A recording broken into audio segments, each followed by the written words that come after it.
আসসালামু আলাইকুম। আগামীকাল প্রথম সেশনে বাংলাদেশ টিমকে একটা কুইক টি10 ইনিংস অথবা একটা কুইক টি15 ইনিংস অথবা একটা কুইক টি20 ইনিংস আসলে খেলতে হবে। একটা বিষয় বলে নেই, সেটা হচ্ছে বৃষ্টিতে যেহেতু খেলা বিঘ্ন ঘটেছিল, আগামীকাল শুরু কিন্তু একটু আগে থেকে হবে। ট্র্যাডিশনাল টাইমের চাইতে একটু আগে থেকে শুরু হবে। একটু বোনাস টাইম বাংলাদেশ পাচ্ছে ব্যাটিং করার জন্য। তবে অ্যাপ্রোচটা আসলে হতে হবে একটা কুইক টি10 অথবা কুইক টি15 অথবা কুইক টি20 ইনিংসের মতো। কারণটা হচ্ছে পাকিস্তানকে আসলে আপনি কত ওভারের মধ্যে অল আউট করবেন সেটার জন্য আপনার আসলে অ্যাম্পল অ্যামাউন্ট অফ অপরচুনিটিস প্রয়োজন।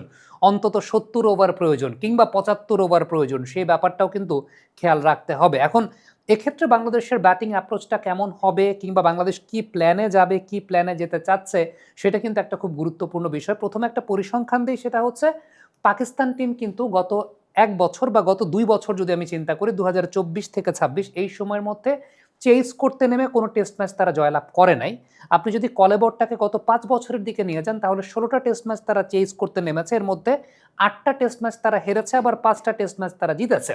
এখন গত ২ বছরের যে পরিসংখ্যানটা বললাম যে কোনো টেস্ট ম্যাচ তারা চেজ করতে নেমে যেতে নাই, এর কিন্তু আবার পরিপূরক আরেকটা পরিসংখ্যানও আছে যে গত ৫ বছরে ৫টা টেস্ট আবার তারা জিতেছে, যদিও তারা ৮টা হেরেছে। কিন্তু সামগ্রিকভাবে যদি বলি যে পাকিস্তানের চেজিং রেকর্ডটা ভালো না, কিন্তু তারপরও যেরকম উইকেটে খেলা হচ্ছে, আমি বলবো না যে উইকেট মানে ৫ নাম্বার দিনে যাচ্ছে, তারপরেও যে একেবারে খুব খারাপ হয়ে গেছে, খুব ভেঙে গেছে, বিষয়টা কিন্তু সেরকমও না। এখনো স্টিল ব্যাটারদের জন্য টিকে থাকার মতো জায়গা আছে, ব্যাটারদের জন্য শট খেলার জায়গা আছে, আবার বোলারদের জন্য পারচেজ করার জায়গা অবশ্যই আছে। আমার কাছে ওভারঅল এই টেস্টের উইকেট আসলে সবকিছু মিলে ভালোই মনে হয়েছে যে একদম ইভেনলি ব্যালেন্সড, মানে ইভেনলি স্পোর্টিং উইকেট, এবং শেষের দিকে এসে বোলারদের জন্য একটু ফ্রেন্ডলি আচরণ করবে সেটাই খুব স্বাভাবিক। এবং সেই জায়গা থেকে বিবেচনা করলে আসলে বাংলাদেশ কত টার্গেট দিতে চায় এবং কত ওভার পর্যন্ত রাখতে চায়, যে ৭০ বা ৭৫ ওভারের মধ্যে তারা একটা হাতে রাখতে চায় পাকিস্তানকে অল আউট করার জন্য। আবার আরেকটা পয়েন্টও কিন্তু আছে, যদি পাকিস্তান একটু এক্সেলারেট করে রান তুলে ফেলে তখনও একটা রিস্ক ফ্যাক্টর থেকে যায় আসলে কত রান এনাফ হতে পারে। ২৭০-৭৫ সেটা আমরা চিন্তা করতে পারি। এখন এই মুহূর্তে ১৮০-র কাছাকাছি একটা লিড রয়েছে বাংলাদেশের। এখন আমি যেটা বলছিলাম যে এই প্রথম সেশনটাই আসলে বাংলাদেশকে ব্যাট করতে হবে। এই প্রথম সেশনের আগে, মানে প্রথম সেশন শেষ হওয়ার আগেও চাইলে ডিক্লেয়ার দিয়ে ফেলতে পারে। এখন এটা ডিপেন্ড করে যে আপনি কুইক টি10 ইনিংস খেলবেন না টি15 খেলবেন না টি20 খেলবেন। টি20 আমার কাছে মনে হয় যে অনেক বেশি দেরি হয়ে যায়।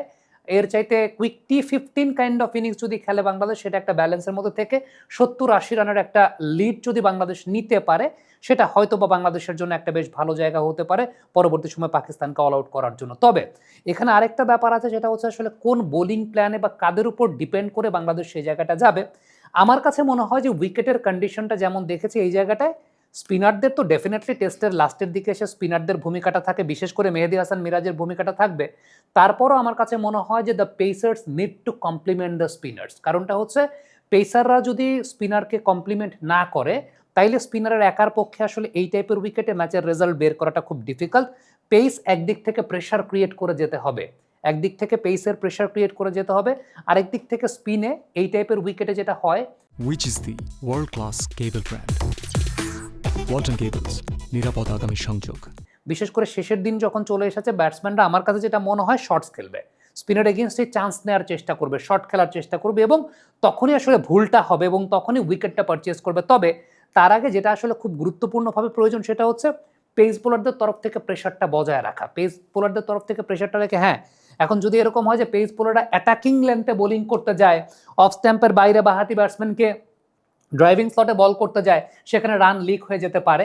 আমার কাছে যেটা একদম ব্যক্তিগতভাবে মনে হয় যে এই টেস্ট ম্যাচের উইকেটের পার্সপেক্টিভ অনুযায়ী আমরা যে বিষয়টা দেখেছি, ৪ নাম্বার স্টাম্প বা off stump, top of the off stump, এই করিডোরটায় যখন পেস বোলাররা বোলিং করে গেছে তখন অনেক বেশি মাত্রায় সাকসেসফুল হয়েছে বা ব্যাটসম্যানকে প্রেশারে রাখতে সক্ষম হয়েছে। এবং একদিক থেকে পেসাররা যদি প্রেশারে রাখতে সক্ষম হয়, আরেক দিক থেকে মেহেদী হাসান মিরাজের জন্য কাজটা অনেক ইজিয়ার হবে, কারণ ব্যাটসম্যান তখন তাকে শর্টস খেলতে যাবে।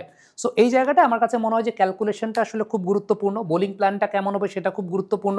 বাসিত আলী সাম্প্রতিক সময় একটা কথা বলেছেন যে নাহিদ রানা এই টাইপের উইকেটগুলোতে, বিশেষ করে আবার যদি বলি যে ৫ নাম্বার দিনের উইকেটে যদি যায়, ক্রস সিম ডেলিভারির কথা তিনি বলেছেন। এই ক্রস সিম ডেলিভারি নিয়ে আমরা অনফিল্ডের পর্দায় আরেকটা অ্যানালাইসিস করব। আশা করছি আপনারা থাকবেন। বাসিত আলী খারাপ কথা বলেন নাই, ভালো কথাই বলেছেন, বাট ক্রস সিম ডেলিভারিতে নাহিদ রানা এখনও অতটা পারদর্শী না, বা তার অ্যাকশন অনুযায়ী তার রিলিজে ক্রস সিমে কতটুকু ভালো মতো হবে সেটাও আমরা কিন্তু ঠিকঠাক মতো আসলে এখন পর্যন্ত ওইভাবে প্রমিনেন্ট হতে জানি না।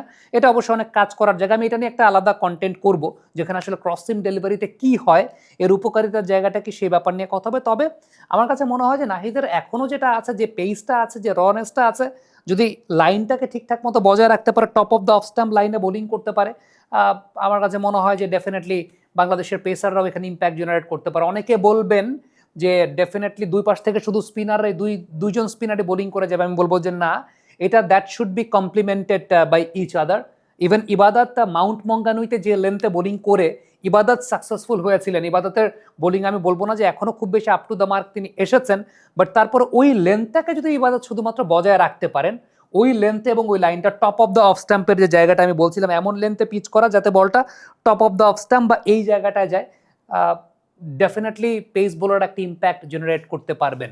মানে এখানে বিষয়টা এরকম না যে দুদিক থেকে দুই স্পিনার দিয়েই ইম্প্যাক্ট জেনারেট করতে হবে, ডেফিনেটলি পেসারকে কমপ্লিমেন্ট করতে হবে সেই জায়গাটাতে, এবং পেসারদেরকে একটা বড় রোল অবশ্যই প্লে করতে হবে along with Mehedi Hasan Miraj.